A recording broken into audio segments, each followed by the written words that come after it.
Hi friends, Vinay Kumar here, International NLP and IAS Coach. Welcome you all back to the series of videos that we are doing it together on simplifying the concepts in Indian economy. So, welcome you back to the Indian Economy Made Easy series. Alright, my dear friends. Today, let's deal with the concept of equalization levy, which is so much in news. Didn't catch what is equalization levy? I'm talking about that popularly called Google tax. Okay, fair enough, my dear friends. Superb. So, what's this equalization levy? I mean, why is it called so? Let's first look into that. Then let's get into the background and what's happening right now with the equalization levy and why it is very important for the upcoming civil service exam. Fair enough, my dear friends. Superb. Now, why is it called equalization levy? To answer that, actually, we need a little background, my dear friends. Look at here. As you see now, there is a lot of internet services being consumed by countries all over the world. Yes or no? A lot of digital services being consumed by world over. Generally, if you look at how the laws of income tax would be made, they will apply to establishments within the country. Correct? Now, an internet service provider, an online service provider can be there in some other country without any establishment, without any permanent establishment here, and still make billions of dollars out of this services being rendered to countries across the globe. Now, this income that is accruing to him, if he is in a low tax or a no tax jurisdiction, let's say it's a tax haven from where he is operating, virtually all the services that he is providing across the globe, making billions of dollars out of it, is going untaxed. A classic case of base erosion and profit shifting, my dear friends. Fair enough? Are you connecting to what I'm trying to tell you? Okay. So, world over, starting from around 2014, I mean, even before that the debate was there, but in 2014, we looked at very seriously taxing the digital services, taxing the digital, bringing a tax in digital economy. Fair enough, my dear friends. Okay. So a lot of, as you know, when tax had to be brought, when a tax had to be bought on an invisible like digital service, a lot of ambiguities and confusions must have propped up. And to deal with these ambiguities, OECD, and G20 took the lead start way back in 2014, and were trying to hammer out this issue by introducing some tax which is which is acceptable by all stakeholders. The tax havens which had the headquarters of many of these digital biggies, and the countries like India, which consumed a lot of digital services and which clearly saw that an area, very much open to taxation, but depriving the government of its share of revenues. Are you connecting to what I'm trying to tell you, my dear friends? What I'm trying to tell you is, being a great consumer of data services, being a great consumer of internet services, India did not want to lose out on the revenues that can accrue through the tax by consumption of these services. Fair enough, my dear friends. Okay. So, this OECD and G20, when they tried to come up with an inclusive framework on base erosion and profit shifting, in fact, the action plan 1 was related to tax in the digital economy, my dear friends. Fair enough? Is that okay? There were some 15 action plans. Among that, the very first action plan was related to, the tax in the digital economy, my dear friends. Now, what happened? In that, they spoke of three, they spoke of three concepts on how a tax has to be brought in the digital economy. One was the significant economic presence, 2 was the withholding tax, and 3 was equalization levy, my dear friends. Fair enough? Now, what is this equalization levy? Let's jump directly there and let's try to understand why it is called so. Okay. Equalization levy, it's called because, look at here guys, I first want you to understand this, please understand it. you have there is a digital service provider who has a permanent establishment in an economy. Let's say India. Let's take the case of India. There's a permanent establishment of a digital service provider. Okay. Now he is taxed under the Indian tax laws, whatever it may be, my dear friends, whether it's 40% or 30% in terms of corporation tax, the tax is being paid to the government of India. Fair enough? Now, someone outside, the non-resident service provider. This is a resident service provider, correct? One who has a permanent establishment here. See, he may have headquarters anywhere, all right, but he has a branch here operating from India. Fair enough.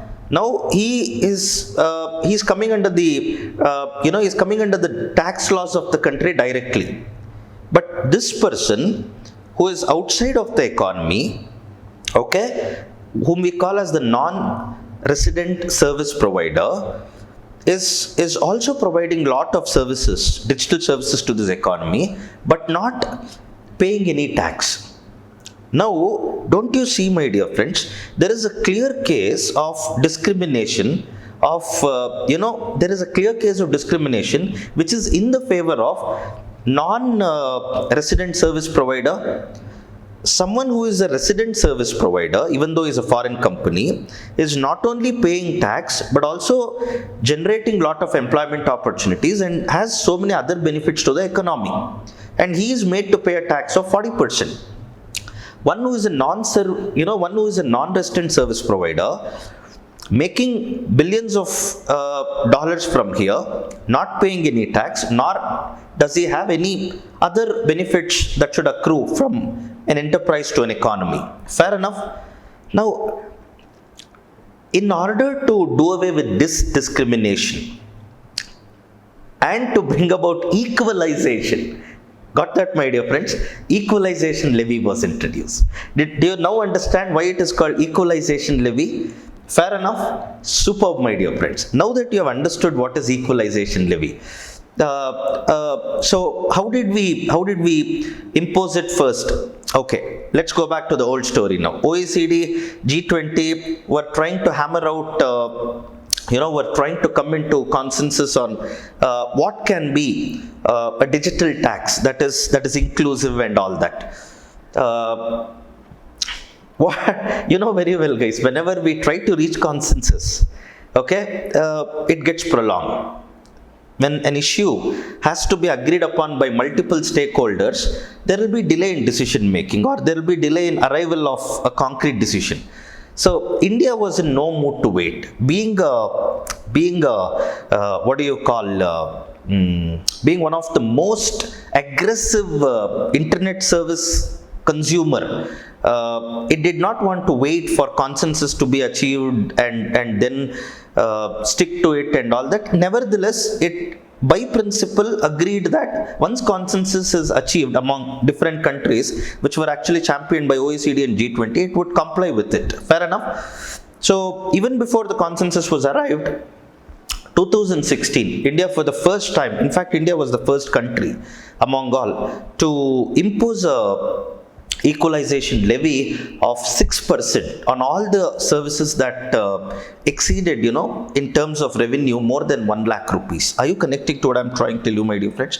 So any service that is being received, if it was more than 1 lakh, okay, it was taxed at around 6% by India. And understand, my dear friends, first time when India taxed through Finance Bill 2016, look at there, it was not through Income Tax Act, it was not through income tax laws that equalization levy was imposed first.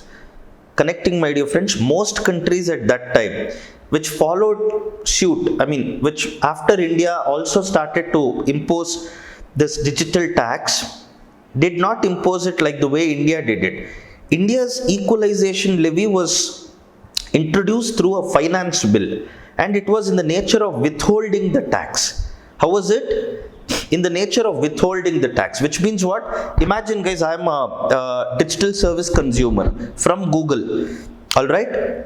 So I will have to withhold 6%. pay to the tax authorities here and then give the remaining amount to the service provider. Are you connecting to what I'm trying to tell you? One important thing that you can make out in the Finance Bill 2016, when it first introduced the Equalization Levy, this was confined to B2B transactions. Fair enough, my dear friends. And in the B2B transactions, some services were clearly specified. Okay, what all services constitute the areas for taxation and all that. Fair enough, my dear friends. Is that okay? Superb. Now, so what happened? Having introduced equalization levy in the B2B space, were there any exemptions? Yes, of course, there were exemptions. One is, as I told you, less than 1 lakh, no. Two, if by any chance the foreign service provider, even by a secondary linkage or indirectly has a permanent establishment here, then he doesn't come under the ambit of taxation. And obviously, as you know, the third exemption was for the service that was provided to not-for-profit reasons or not-for-profit organizations where profit was not there. Fair enough, my dear friends. Is that okay? Okay, so Finance Bill 2016 did exactly this. So after that, there were some, once it was introduced, it was like opening Pandora's box. So many issues did come up. Somehow there was a hazy and unclear background. People who thought they should pay, they paid. People who, in that ambiguity, somehow government ensured that at least there is some tax related to digital economy. And in Finance Bill 2018, which actually came into force in the 2019, also introduced this concept of significant economic presence, where we were trying to create a framework on what all constitutes the economic transactions under the definition of this, digital tax and all that. Fair enough, my dear friends. So that was the only improvement, or that was the only thing that got augmented once this equalization levy was imposed back in 2016. And now, my dear friends, with this ongoing corona pandemic, ongoing humanitarian crisis that we are all experiencing, as you have all clearly got to know, so many sectors have got literally devastated. Can I use that word, my dear friends? Because, the profits have nosedived and people are shutting shops and all that, my dear friends. Take hospitality, take automotive, take, my dear friends, the aviation sector, so many sectors, correct?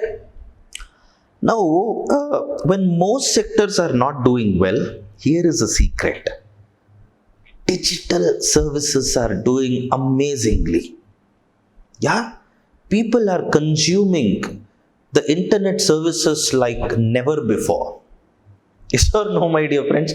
People are sitting in their homes working from there. People are consuming lot of entertainment. As you know, so many apps have come up and people are going crazy consuming the data. What do they do sitting at home? They can't go to a mall, they can't go to a movie.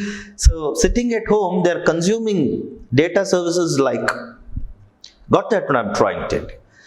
Now, government is clearly justified in thinking about this area as a ripe area for taxing, my dear friends. And here is when we brought the new avatar of equalization levy. If that can be called equalization 1.0, let's call this as equalization levy 2.0, my dear friends. Fair enough?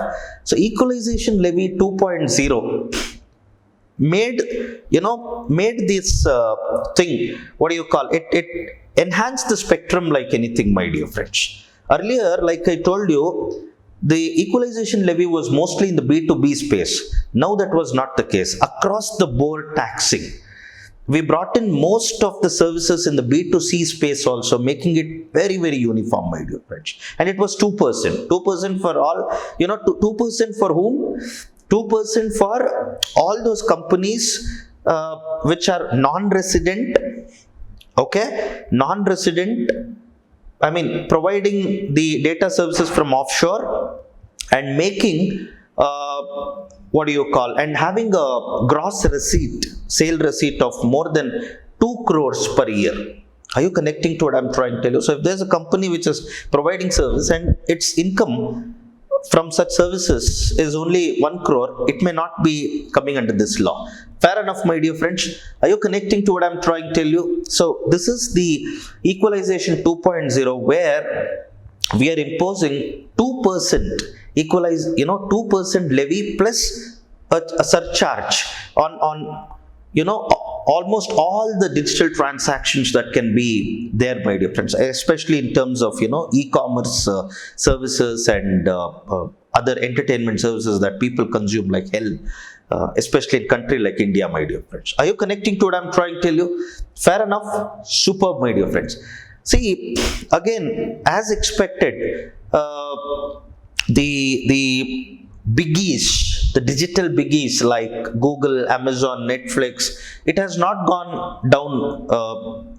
This has been a difficult pill for them to swallow, and they have, as you all know, my dear friends, very recently they approached US Special Trade Representative to look into how we can reach consensus on this tax being imposed by India unilaterally, arbitrarily and all that. But India has been very clear, both finance minister and the finance secretary have again and again said there is no question of FAQ on this law. It's clear cut, they have said. Okay, so, but only difference, if you can see, my dear friends, other than the expansion to B2C space, the only difference that you can clearly see in the new avatar of Equalization Levy is, earlier it was in the form of withholding tax. Before you paid the tax, before you paid the service fee, you would withhold the tax. Now it's not the case. The service provider, whoever is providing the data, whoever is providing the internet services, will have to pay the tax himself. Fair enough, my dear friends. Is that okay? Now, so many issues are there, like we say there are ambiguities related to double taxation avoidance, and there are ambiguities related to what should be taxed, what should not be taxed. There is still no clarity on what, see, especially one area, my dear friends, which is a problem area for taxing is the cloud computing. This cloud-based services. Are you connecting to what I'm trying to tell you, my dear friends? So, that is why what I felt, my dear friends, in this video, I thought let me just introduce this Equalization Levy, the concept of Equalization Levy or the Google tax to you. In my subsequent video, in the next 2 months, I know there will be so many other issues related to Equalization Levy. Let them debate and discuss, my dear friends, so that we have more clarity on how it's going to take its final version and shape and all that. Let's get back together on that video and learn the rest, my dear friends. Fair enough? So, hope you enjoyed this video. You understood what is Equalization Levy and all that. Remember, my dear friends, civil service exam that is going to happen, in just about some days from now, will invariably have a lot of questions from all these concepts that became important due to the corona pandemic, my dear friends. If you look back, there are so many other areas that I have chosen, like the poison pills, helicopter money, Operation Twist and all that. All these areas have been chosen, my dear friends. Number one, because you have asked for it. You have asked me to simplify this concept for you because it was hazy or it was unclear for you. Two, these concepts have become all the more important because of the ongoing crisis. Fair enough? So, invariably, UPSC is going to concentrate on these areas for picking questions for both your prelims and mains, definitely for the interview as well, my dear friends. So, learn these concepts really well. Thank you all for watching this video. See you all in my next video, my dear friends.